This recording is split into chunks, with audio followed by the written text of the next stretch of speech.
I once stood in a crowded city, weighed down by a high-paying job I thought would bring freedom, only to feel caged by stress and expectations.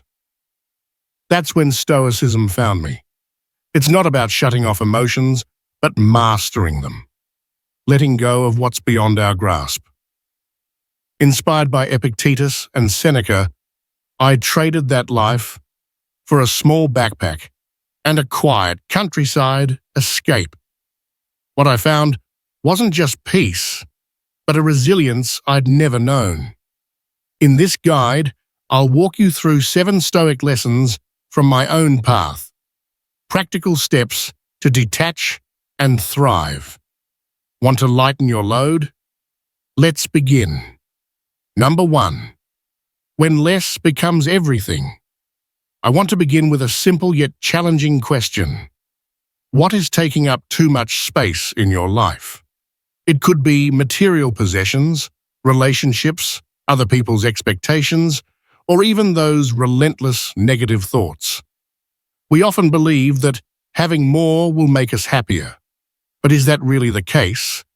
The more we accumulate, the more exhausted we become. The more we hold on, the more we feel the weight of loss. Stoic philosophy taught me that happiness doesn't come from gaining more, but from learning to let go. Epictetus once said, "He is a wise man who does not grieve for the things which he has not, but rejoices for those which he has." That quote hit me like a wake-up call after years of relentlessly chasing success and validation. I used to believe that a high-paying job would grant me freedom. But when I finally achieved it, I realized I had merely traded one form of chains for another. Work pressures, family and societal expectations, and the constant fear of failure looming over me. That wasn't freedom. It was a gilded cage I had locked myself in. There came a time when I decided to let go of it all. My stable job, unnecessary social ties, and even the habit of comparing myself to others. I left the city with just a small backpack and spent a few months living in the countryside. At first, the lack of things unsettled me. No internet, no hectic schedules, no one reminding me of what I should be doing. But gradually I began to feel an odd sense of relief. I no longer had to force myself into the version of me that society expected. I started to notice beauty in the little things, the morning sunlight, the scent of fresh grass, and the calm that settled in my mind. Marcus Aurelius once wrote, "The things you think about determine the quality of your mind. Your soul takes on the color of your thoughts."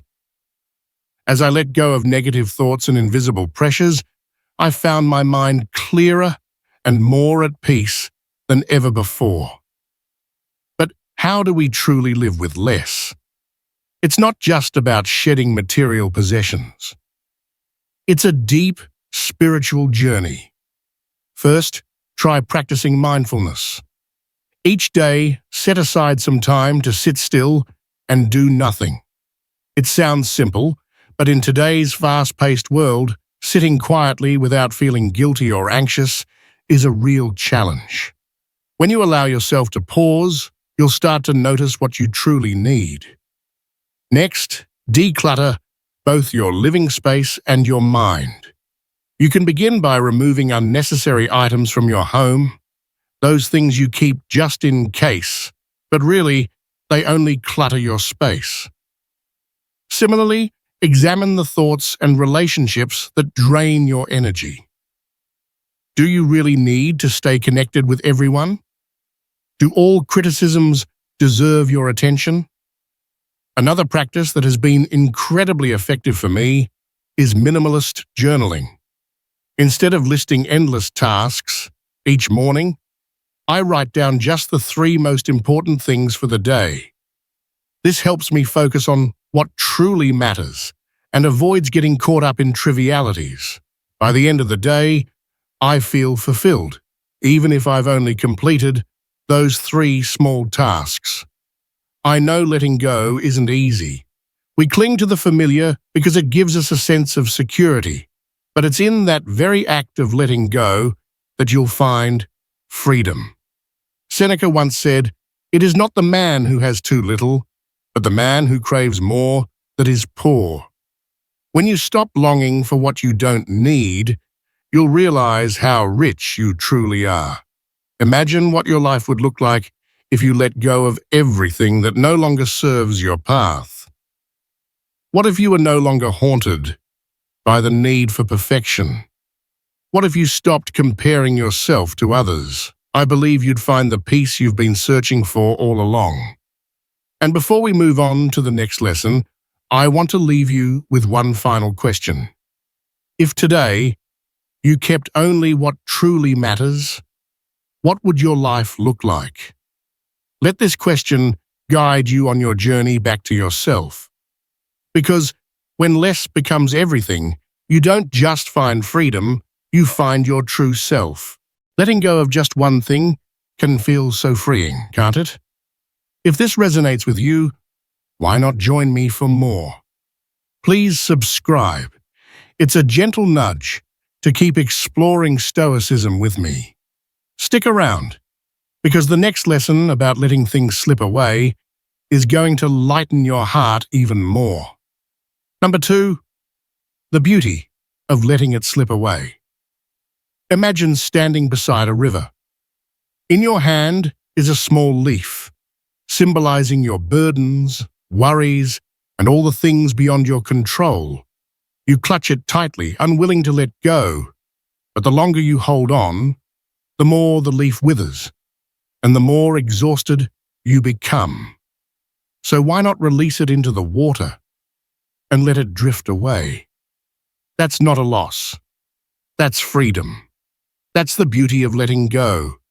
Stoic philosophy isn't about cutting off your emotions or becoming indifferent. It teaches you to face life with clarity, to see that everything changes, and within that change lies beauty.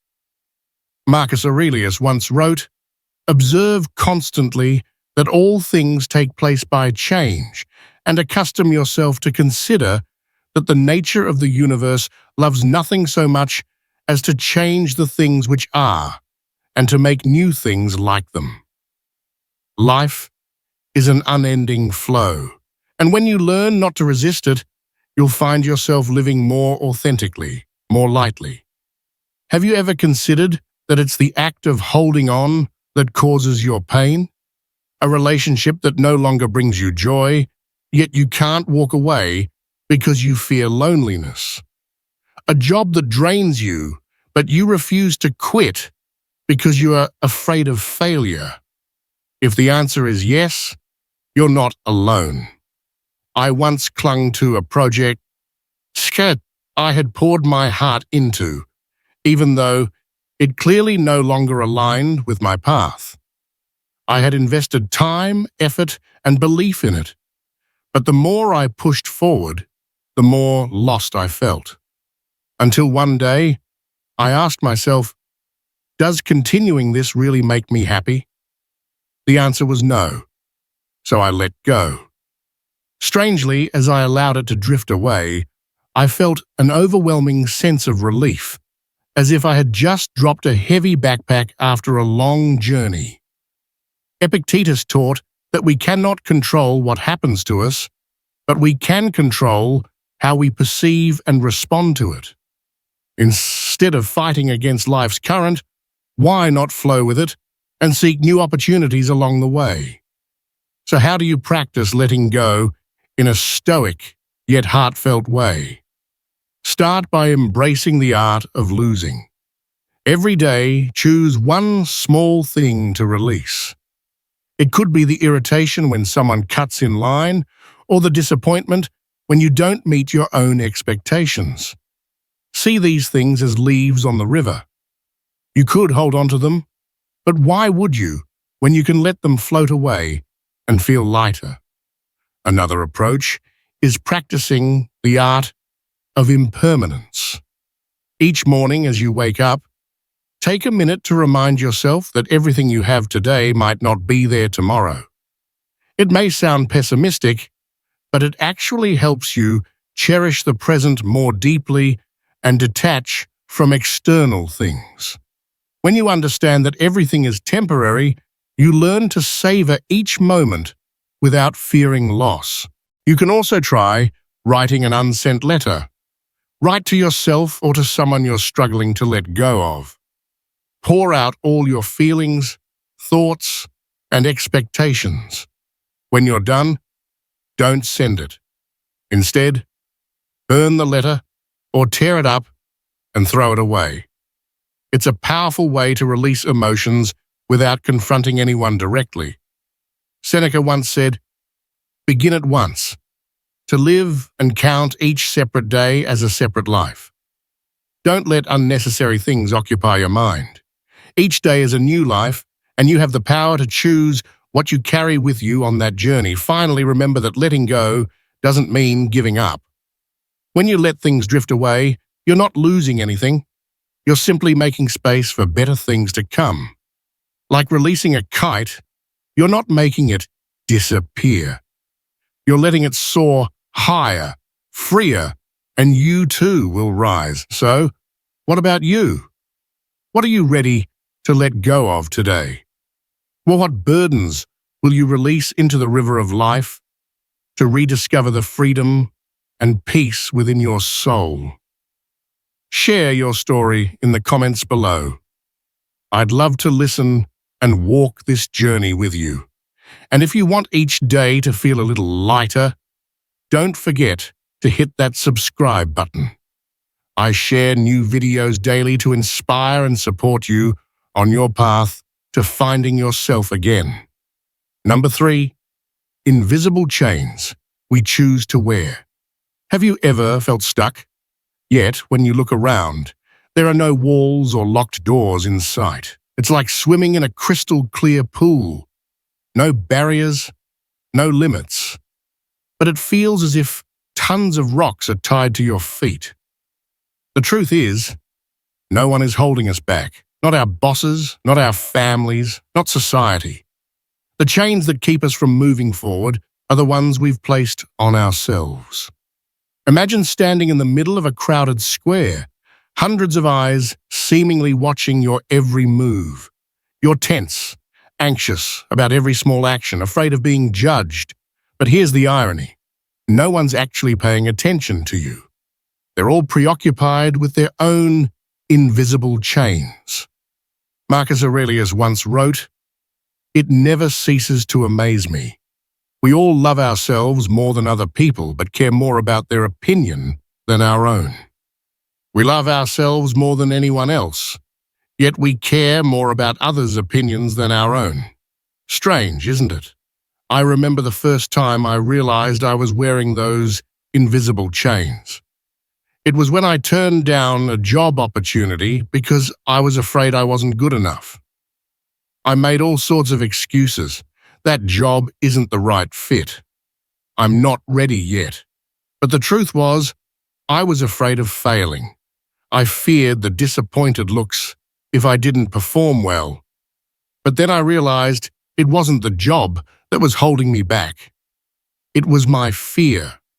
And when I let go of that fear, not only did I find a better suited job, but I also felt a profound sense of relief, like I had taken off a backpack full of rocks I didn't even know I was carrying. So how do we break free from these chains? The first step is recognizing them. Ask yourself, am I doing this because I want to, or because I'm afraid of something? When you feel pressure, pause and trace its source. It might be fear of rejection or the need to be perfect. But here's the thing.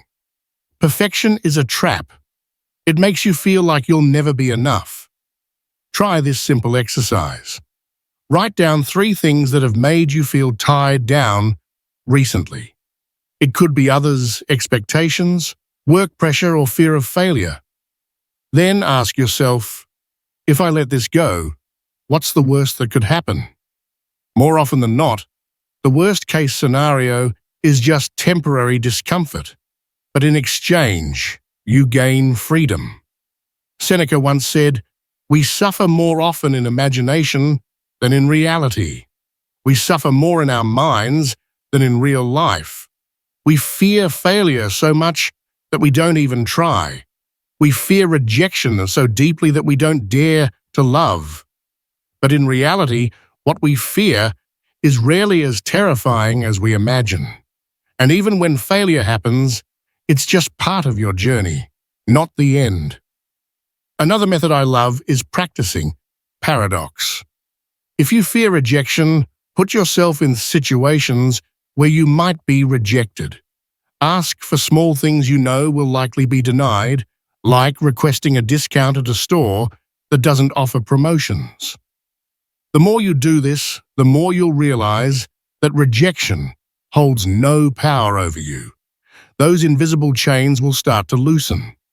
Remember, freedom isn't about having no limits. It's about knowing which limits truly matter. When you understand which boundaries you've chosen for yourself and which ones are imposed by fear or expectations, you'll realize you have the power to decide. You can choose not to let fear control your mind, not to let invisible pressures weigh you down. In that very moment, you'll feel an inner strength ignite, the strength of someone truly free from within. Imagine waking up one morning with no pressures, no fears, just you and your path. You can walk lightly, unburdened by invisible weights. And the best part, you don't need anyone to unlock those chains for you. You hold the key. Invisible chains only exist if you believe they do. Once you stop believing in them, you'll see you've been free all along. Now is the time to break them and start living the life you truly want. Here's a quick tip to start breaking those invisible chains. Next time fear holds you back, ask yourself, what's the worst that could happen? 9 times out of 10, it's not as bad as you think. This simple question has saved me from so much mental clutter. Want more practical Stoic tricks like this? Hit that subscribe button and keep watching. We're about to dive into how you can leave negativity behind without even moving an inch. Number 4, leaving without moving an inch. We often believe that to escape an uncomfortable situation, we must do something, move to a new place, quit our job, end a relationship, or even embark on a distant journey to find ourselves. But there's another way, one that the Stoics taught thousands of years ago. You don't need to go anywhere. You just need to let go of what's holding you back. This is the art of leaving without taking a single step. I once had a friend who was constantly miserable at work. He hated his boss, disliked his colleagues, and every morning felt like a battle just to get out of bed. He thought if he could find another job, everything would be better. But after switching jobs a few times, that feeling of dissatisfaction didn't go away. Eventually, he realized the problem wasn't the job, it was how he viewed it. He started practicing Stoic philosophy, refusing to let external factors dictate his emotions. Instead of complaining about his boss, he focused on what he could control, how to work more efficiently, how to respond more positively, and something strange happened. When he stopped fighting against his job, the dissatisfaction disappeared. He had left the negativity, even though he was still in the same place. Do you recognize something familiar in this story? Have you ever thought that if you had a better job, more money, or if people treated you better, you'd be happier? But the truth is, even if those things happened, you might still feel empty. The issue isn't your circumstances, it's how you allow those circumstances to affect you. Epictetus once said, "It's not things that disturb us, but our interpretation of their significance." You can live in the same world as everyone else, but how you experience that world creates a completely different reality. Leaving isn't about running away, it's about refusing to let unnecessary things control your mind. So how can you practice this in everyday life? First, try the art of inner observation. When you feel angry, frustrated, or anxious, don't react immediately. Instead, ask yourself, does this emotion truly reflect reality? Or is it just my interpretation of it? Simply recognizing that difference is the first step in leaving negative emotions behind. Second, practice mental distancing. When faced with an uncomfortable situation, imagine you're an outsider watching yourself. For example, if someone insults you, instead of reacting right away, picture it as if you're watching a movie where you are the main character. Does it still seem as set as you first thought? This distance helps separate your emotions from your reactions, giving you the calmness to handle things more wisely. Finally, practice gratitude, one of the most powerful tools in Stoic philosophy. Each day, spend a few moments writing down 3 things you're grateful for, no matter how small. A warm cup of coffee in the morning, sunlight streaming through the window, or even the ability to read these words. When you focus on what you have instead of what you lack, you'll realize you've already left that sense of scarcity and dissatisfaction long ago. Now, let me ask you this. What are you holding on to that no longer serves your growth? Are you trapped in an invisible room you've built for yourself? Remember, you don't need to change the world to feel free. Freedom begins within you, in how you choose to perceive and respond to life. You can leave at any moment without taking a single step. And when you do, you'll realize that you've always held the key to your peace and happiness. Now, congratulations on making it halfway through this journey with me. Give this video a like to mark this milestone that few people reach, because not everyone has the patience and courage to face themselves and explore the hidden corners of their mind. But remember, every part of this journey is a crucial piece of the puzzle, and only when you reach the end will the picture of letting go and focusing on your own path truly come together. So don't take your eyes off the video. The most valuable part is still waiting for you at the end of this journey. Imagine feeling free and calm every day, no matter where you are, just by shifting how you think. That's the power of Stoicism, and it's yours to claim. Stick with me through these lessons, and you'll gain tools to ditch stress and find peace anytime, anywhere. Subscribe now to never miss a step on this journey. Up next, we'll uncover the quiet strength of walking alone. You won't want to miss it. Number 5. The quiet power of walking alone. Have you ever tried sitting in a bustling cafe without touching your phone? Without scanning the room for a familiar face? Just sitting there, alone. How did that feel? Awkward, uneasy, or perhaps empty? We live in a world where being busy and constantly connected is often seen as the measure of our worth. But what if I told you that it's precisely in those moments when you step away from the crowd that you truly tap into your inner strength? Stoic philosophy doesn't teach us to become isolated, but it shows us that stillness and solitude are the gateways to inner freedom. I used to believe that to be strong, I needed recognition, a circle of people around me to validate my worth. But then, on a day drenched in heavy rain, when all my plans were cancelled, I was forced to spend the entire day with myself. No friends' laughter, no lively conversations. Just me and my thoughts, the very ones I had always avoided. And that's when I realized we're not afraid of being alone. We're afraid of facing ourselves.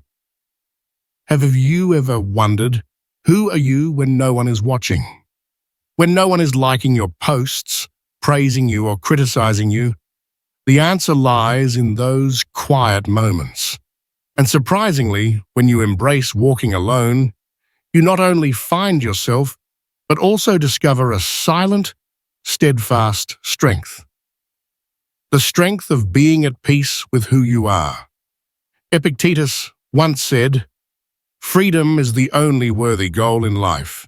It is won by disregarding things that lie beyond our control." So why do we care so much about what others think?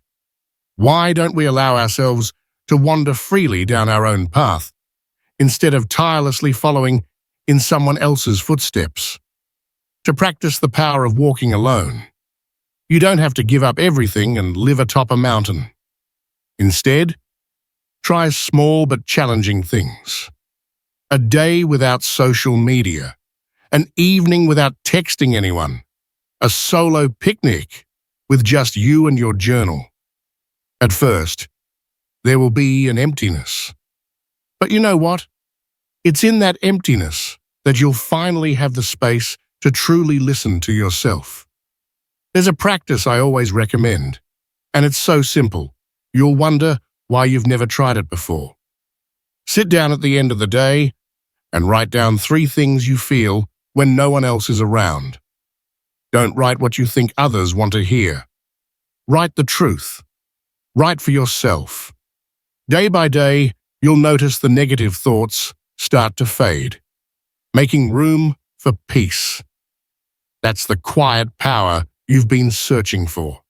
And if you're worried that walking alone will make you weak or leave you behind, remember Seneca's words. Associate with people who are likely to improve you. Welcome those whom you are capable of improving. The process is a mutual one. We learn as we teach. When you're strong enough to walk alone, you're also strong enough to choose relationships that truly matter. In the end, I want to ask you, are you living your own life or the life others expect of you? When you dare to walk alone, you'll discover that everything you've been searching for outside has always existed within you. No noise, no show, just you and the path you choose. Be brave enough to keep going, even if you're walking alone. Because sometimes it's in solitude that we find the true path forward. And when you learn to cherish those solitary steps, to enjoy the journey you've crafted for yourself, you'll realize that freedom isn't what you once thought it was. But what is true freedom? That's something I'll share with you in the next lesson. Thanks for joining me this far. It takes courage to face these ideas and explore your own path. You're not alone on this journey. Our community is growing with people just like you, seeking peace through Stoicism. Subscribe to stay part of it and drop a comment below. What's one thing you felt in your quiet moments today? Keep watching, because we're about to redefine what freedom really means in the next lesson. Number 6, freedom is not what you think. When you hear the word freedom, what's the first thing that comes to mind? Maybe it's spontaneous trips with no set plans, a job where no one's looking over your shoulder, or even the ability to say and do whatever you want without fear of judgment. But pause for a moment and ask yourself, is that true freedom? Or is it just an illusion we chase while quietly wearing the invisible chains we don't even realize are there?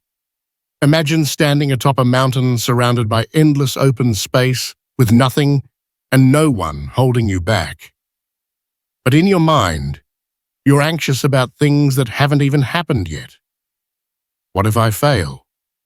What will people think of me? And just like that, Even though your body is in the vastest of places, your mind is trapped in a tiny box of fear and expectation. Is that really freedom? Epictetus, a Stoic who was once a slave, said something that made me reflect deeply. Is freedom anything else than the right to live as we wish? Nothing else. We think we crave freedom, but we often fail to see that freedom isn't just the right to do, it's the right to let go, letting go of the negative emotions we unknowingly cling to. I remember attending an important meeting once. Everything was going smoothly until someone voiced an opinion that contradicted mine. Instantly, I felt irritated, defensive, ready to argue to protect my viewpoint. But then a question echoed in my mind. Does this really matter? Why am I letting a small comment affect my whole mood today? In that moment, I realized I was handing over control of my emotions to someone else. And when I let go of the need to be right, I felt lighter and freer than ever. So how do we achieve this kind of freedom? Try this simple exercise. Next time you feel angry, anxious, or frustrated, pause and ask yourself 3 questions. Is this within my control? Will my reaction help this situation? If I let go of this emotion, how would I feel? You'll be surprised to find that most of what stresses you out is beyond your control, and it's the attachment to those things that makes you feel trapped. Another practice is to slow down for a day. Spend 24 hours without checking social media, without rushing through a packed schedule. Instead, observe your thoughts, listen to your body, and tune into your emotions. When you're no longer distracted by external noise, you'll realize that freedom isn't about doing more. It's about feeling more. Feeling the peace that comes when your mind relaxes, no longer swept away by the world's chaos. Seneca once said, "A man is as miserable as he thinks he is." Freedom or not, happiness or not, it all depends on how you view life. Change your mindset and you'll change your entire world. Imagine waking up one day and no longer feeling the pressure to prove anything to anyone. No longer haunted by the past, no longer anxious about the future. You just live fully and freely in every moment. That's true freedom. And the best part, you don't have to go anywhere or become anyone else to find it. That freedom has always been here within you. So are you ready to break free from the invisible chains holding your mind back and step into true freedom? Freedom doesn't come from the outside. It starts from within. If you feel it's time to take control of your thoughts and emotions, comment "Freedom Within" to mark the moment you begin this journey. Don't wait any longer. Let go of what no longer serves you and start truly living today. You've just unlocked a new way to see freedom. Pretty mind-blowing, right? But hold on, the best is yet to come. In the next lesson, we'll dive into a paradox that might change everything. Owning nothing but having it all. Curious how that works? Subscribe now and stay tuned. You're so close to tying all these Stoic lessons together into something life-changing. Number 7, owning nothing, having it all. This lesson sounds paradoxical, doesn't it? Owning nothing, but having everything. But sometimes it's the things that seem illogical that hold the deepest truths. We live in a world where everything revolves around having more money, more success, more followers on social media. But pause for a moment and ask yourself, does having more really make us happier? Stoicism teaches that the poorest person isn't the one who has the least, but the one who always craves more. Think about it. Isn't it those endless desires that truly exhaust us? We chase after society's image of success, only to feel empty when we finally reach it, and then we scramble to find something else to fill that void. But how do we let go and truly feel fulfilled? Don't worry, this isn't going to be a dry philosophy lecture. Let's start with a simple exercise. Imagine waking up tomorrow and losing everything. Your money, your job, even your home. How would you feel? Don't panic just yet. The strange thing is, when you let your mind face the worst-case scenario, you realize you're still okay. You still have yourself, your mind, your health, and your ability to start over. Practicing negative visualization, imagining losing what you have, helps you see that true value doesn't lie in what you own, but in who you are when you have nothing.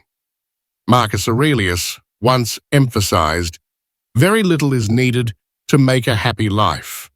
It is all within yourself, in your way of thinking." Sometimes, a warm cup of tea on a quiet morning can bring more joy than any luxury car or mansion. But we often get swept up in society's race, where success is measured by what's outside of us. The funny thing is, when you no longer need those things, you realize you already have everything. Have you ever met someone who lives simply but is always smiling and at ease? Maybe it's the friendly security guard who greets you every morning with a warm grin, or the street vendor whose witty stories make you laugh. They don't own much, but they savor every moment. On the other hand, some people have everything but are constantly frowning, worried about losing what they possess. So who's truly rich? And here's a little secret. Don't forget to declutter your mind the same way you tidy up your room. Every day, write down 3 things you think you need to be happy. Then ask yourself, if I didn't have these, would I really be miserable? Gradually, you'll realize many of those things are just illusions. I still remember the first time I let go of my obsession with owning things. It was when I decided to sell the most expensive phone I'd ever bought and switch to a basic one that only made calls. At first, I felt like I was falling behind, lost in the fast-paced tech world. But then I discovered I wasn't distracted by constant notifications anymore. I no longer compared myself to others on social media. My mind felt lighter, and my heart felt freer.